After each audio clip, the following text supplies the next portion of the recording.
We just really needed to find a Kato. I mean, it was really difficult. We needed someone who was very.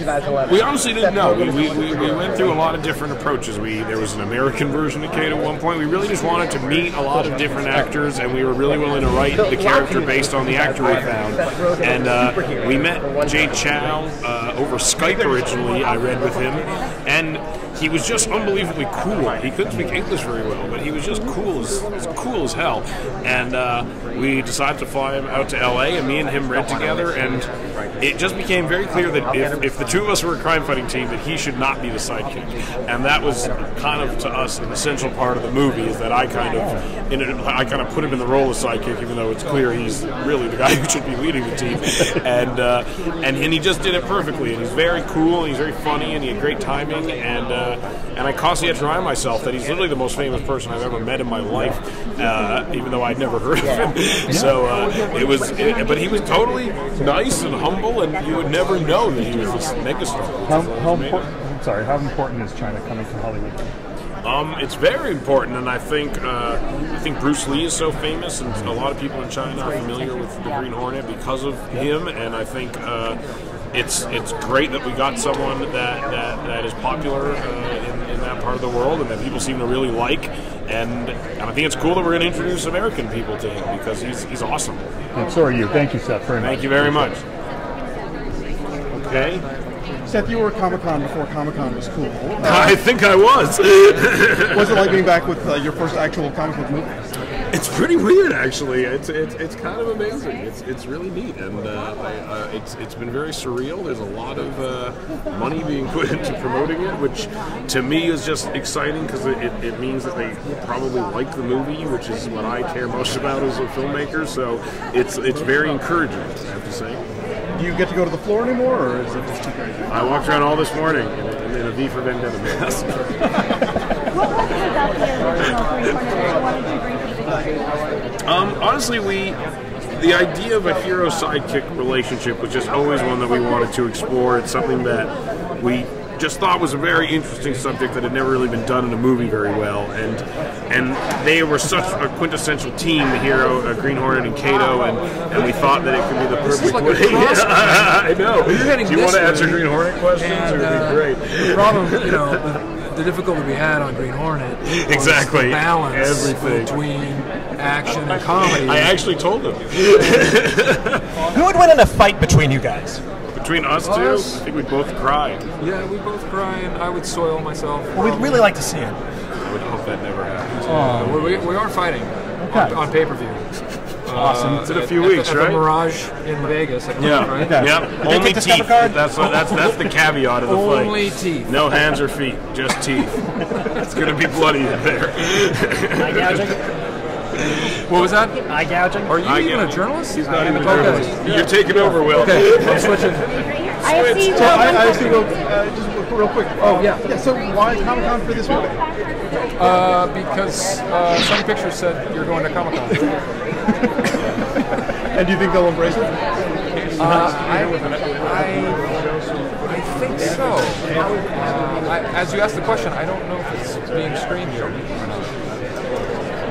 I don't know, but I think the fans that come here, it's definitely a movie that's right up their alley. We have a little fun with the genre of the buddy cop movie. At the same time, it's a completely original take. Before this movie, did you know that Priuses were so we had no idea. How did you guys go here? We went through a fair amount of Priuses. Yeah. Over, conservatively speaking, 1,000 Priuses. Yeah. That's more than 2. We broke the record that the Blues Brothers, when they smashed up, I don't know how many cars they did, but yeah. Did you actually break that record? I believe so. Yeah. I have no idea. Okay. Yeah. I respect that. Yeah. Okay. What was it about the other guy's script that really made you want to be a part of it and bring it to life? Well, it was. I was in on the. I was in part of the inception of the whole idea. So it wasn't a script that was handed to me. It was an idea that Adam McKay came up with for both Mark and I, and so I helped contribute to some of the story. Yeah, this is the first one Adam and I haven't written together, but we did do our own rewrite on it, that sort of thing. So you know, when you're in there from the beginning, it's obviously something you want to do. Now, what has your Comic-Con experience been thus far?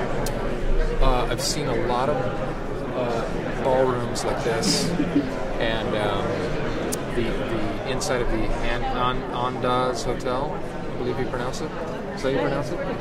Andaz. And that's about it. I haven't been able to go out with the masses. Yeah, we had a panel. Right? That was good. That was good. I premiered my own homemade version of the Megamind outfit. So all in all, it's been good. Yeah. Great food. Great buffet. This is not your first cop movie? At any point did you ever say Scorsese wouldn't do that? No. It's a whole different world. But we definitely I try to play it as real as any other scene I did in any other movie I've done. You know, which is something that really kind of I was relieved about. That Will's approach and Anna's approach was the same thing. Just, you know, obviously the circumstances are a little ridiculous, and that's what will make it funny. But I just try to play it as real as possible. What new is there to be done with the buddy cop dynamic? It's such an icon. You know what? Just the pairing of us two is so crazy. You know, I mean, right there, people are like, "What the hell is this?" And you know, the movie's really funny, but it's also really smart. I mean, you know, it's Adam McKay at its best. Okay. Hey. Hi. Who are you wearing? You look fabulous. Thank you. I'm wearing Vivian Westerwood. That's fantastic. You know, most people who get dressed up for Comic-Con end up being slave Leias. So this is very refreshing. But this is kind of that in a weird way. This is actually an homage to, like, I'm trying to wink at like a Trekkie, you know? Okay. And then I got the bun. It's like a modern day Princess Leia. Absolutely, and the pockets are practical, which I like. Pockets are practical, absolutely. And I've been doing quite a few of these interviews, so I'm really wacky right now. You can probably ask me anything you want. You've made a lot of movies about guys. Yes. Why the other guys? I have no idea. Are you regretting it now? It paid the rent, I guess. Okay. But other than that, dude, I have no idea. It was the worst. No, I'm just kidding. You know, I've called Anchorman my Citizen Kane, my Gone with the Wind, and I stand firmly, as well I should. It's my favorite movie of all time. Like my favorite comedy. Okay. Yeah. So when I knew, I was like, okay, Ferrell, McKay, I got to get in somehow. And then finally they call me for this movie, and I said yes without reading a script. And then when I read a script, and I read that there was a scene in which I sing a song called Pimps Don't Cry to Will Ferrell, I was like, there is a God. Did Will Ferrell cry afterwards? Did he cry? After your performance? Was it touching? No. I'm sorry. Was he supposed to? I don't know. I haven't seen the movie yet. Oh! Yeah. Oh, you haven't? No, I'm one of the unlucky ones. Oh, no. Should I? No, I'm telling you, it's not. And I'm not. I mean, it's really funny. Okay. Yes. Well, we're really looking forward to it. And I'm really funny in it. Oh, like, really? Way funnier than Will. Holy shit. Way funnier than Will. Wow. Any of those guys, I'm funnier. We will spread it along. Spread the word. We will. Thank you. Okay, right here we have MSN. Hi, how are you? Good, how are you doing? I'm good. So how was your Comic-Con experience? Woo! We're getting there.